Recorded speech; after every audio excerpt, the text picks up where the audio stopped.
장사를 막 몇 년씩 하시는 분들도 의외로 세금에 대해서 잘 모르는 분들이 많아요. 장사를 하면서 꼭 알아야 될 아주 기본적인 세금에 대해서 이야기를 해보겠습니다.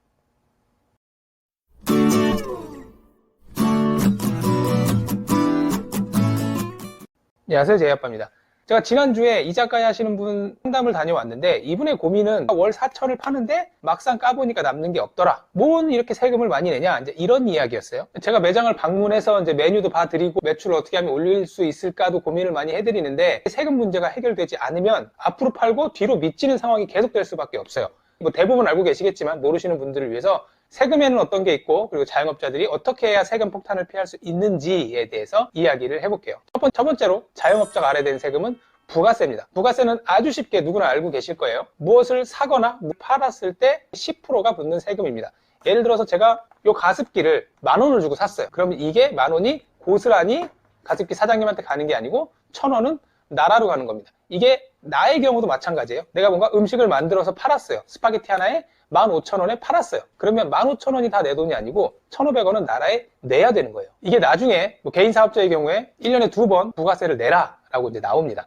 이제 흔히 이런 분들이 있어요. 아, 이거 현금으로 살 테니까 좀 싸게 해줘. 싸게 해줄 테니까 증빙 처리하지 말고 그냥 현금으로 가자. 이게 당장은 싸 보일지 모르겠지만 나중에 문제가 생길 수도 있습니다. 그리고 단순히 세금을 끊고 세금을 돌려받고 이 개념이 아니라 나중에 소득세, 뭐 나가서 법인세 낼 때 이 경비 지출이 연동이 안 돼요. 그러면 부가세 말고 이 다른 세금이 쌓일 수가 있다는 거예요. 대부분 이제 부가세 얘기하시면 알아요. 나중에 내는 거 다 알아. 뭐 다 아는 얘기지 라고 얘기를 하시지만 부가세 신고 기간이 되면 무슨 부가세가 이렇게 많아 이러면서 대출 받아서 그걸 메꾸시는 분들도 종종 있으세요. 참고로 부가세는 개인 사업자는 1년에 2번, 간이 사업자는 1번, 법인 사업자는 1년에 4번 이렇게 신고를 하고 납부를 합니다. 그리고 이 부가세를 많이 내지 않기 위해서는 내가 뭘 살 때도 항상 부가세를 끊어야 돼요. 영수증을 받고 계산서를 끊고 매장에서 쓰는 인터넷이나 통신비 이런 것들도 사업자로 전환하면 다 계산서 받을 수 있습니다. 이게 다 나중에 제가 내야 될 세금에서 까이는 거예요. 그리고 또 하나, 매장의 권리금도 계산서가 발행이 됩니다. 어쨌든 우리가 뭔가를 살 때 무조건 계산서를 끊어야 됩니다. 이게 사업이랑 직접적인 연관이 안 되는 것들은 계산서 발행에도 의미가 없기는 한데 그래도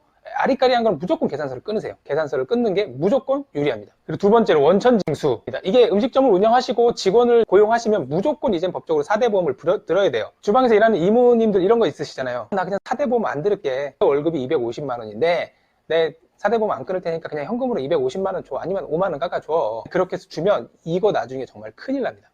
급여가 미신고가 된 것들은 나중에 사업자의 소득으로 잡혀요. 내가 번 돈으로 잡히는 거예요. 우리 매장에서 일하는 이모가 2분이 계세요. 이분 월급이 250이야. 근데 세금 아끼겠다고 서로 신고를 안 했어요. 근데 2년을 일했어. 그럼 1인당 1년에 3천만 원이죠? 그러면 2분이면 6천만 원이에요. 내가 6천만 원을 인건비로 줬는데 이거 4대 보험 신고를 안 하면 나중에 내가 6천만 원을 고스란히 번 걸로 나옵니다. 그럼 그 6천만 원에 대한 세금이 메어지겠죠? 그걸 세금으로 토해내는 거예요. 실제로 이것 때문에 세금 폭탄 맞는 경우 부지기수입니다. 그리고 알바들은 3.3% 하면 되는데 원래는 알바들도 4대 보험을 해야 돼요. 하지만 처음부터 얘가 얼마나 일할지 언제 그만둘지 모르니까 프리랜서 개념으로 3.3% 원천징수 신고를 꼭 해야 되고 얘가 한두 달 일하고 나서 더 일할 것 같다 싶으면 4대 보험 신고는 무조건 해야 됩니다. 특히나 요즘 젊은 친구들은 뭐만 하면 그만두고 노동청 가고 안 나오고 문자로 저 그만둘게요. 퇴직금 주세요. 근데 4대 보험 신고 안 했죠? 이렇게 신고하면 이게 다 내 세금으로 잡힙니다. 무조건 4대 보험 원천징수 해야 됩니다. 이게 4대 보험은 직원을 위해서 드는 게 아니고 나를 위해서 드는 거예요. 내가 세금 폭탄 안 맞으려고. 세 번째는 종합소득세. 장사가 안 돼도 문제지만 잘 돼도 문제예요. 왜냐? 바로 이 종합소득세 때문에. 종합소득세라는 건 당연히 말 그대로 내가 번 돈에 대한 세금을 내는 겁니다. 문제는 소득세라면 번 돈에 대해서 내야 되잖아요. 예를 들어서 배추를 10,000원에 사서 김치를 담궈서 이거를 12,000원에 팔았어요. 그러면 2,000원에 대한 세금만 내는 게 맞는데 종합소득세는 무조건 내가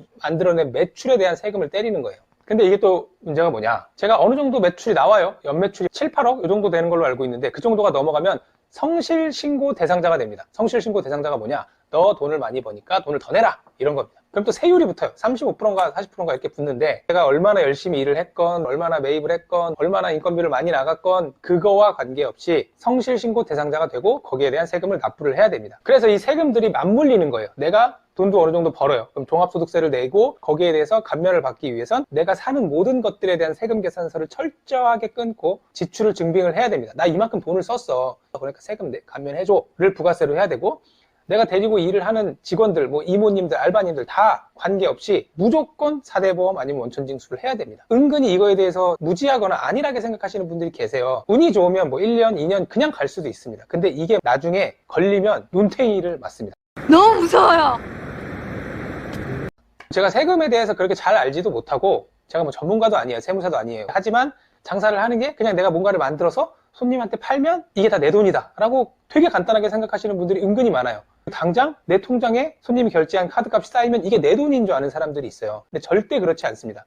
이거 정산표를 하나 보여드릴게요. 제가 예전에 상담을 갔던 어떤 분이 본인이 하시는 이제 정산표인데 여기에 보면 직원들의 퇴직금도 미리미리 준비를 해놓고 부가세 낼 것도 미리미리 빼놓습니다. 그리고 세금에 대한 부분을 미리미리 내가 번 돈에서 빼놔요. 그게 실제 내가 버는 돈이란 말이에요. 그럼 이럴 수 있어요. 야, 그렇게 해서 남는 게 하나도 없으면 장사를 어떻게 하냐? 장사를 그래서 어려운 겁니다. 그래서 돈을 받는 사람들이 얼마 없는 거고, 그래서 정말 돈을 벌려면 이 세금에 대한 정산이 확실해야 돼요. 세금 진짜 쉽지 않습니다. 돈을 많이 벌던 적게 벌던 세금 관리 안 하면 이것 때문에 까입니다. 저희가 상담할 때 이제 그런 얘기들을 종종 드려요. 지금 얼마 벌고 계시는 것 같죠? 이거 나중에 만약에 폐업하시거나 누구한테 팔고 나가면 오히려 마이너스일 거라고. 그게 다 세금 때문입니다. 감사합니다. 구독과 좋아요 꾹꾹 눌러주세요.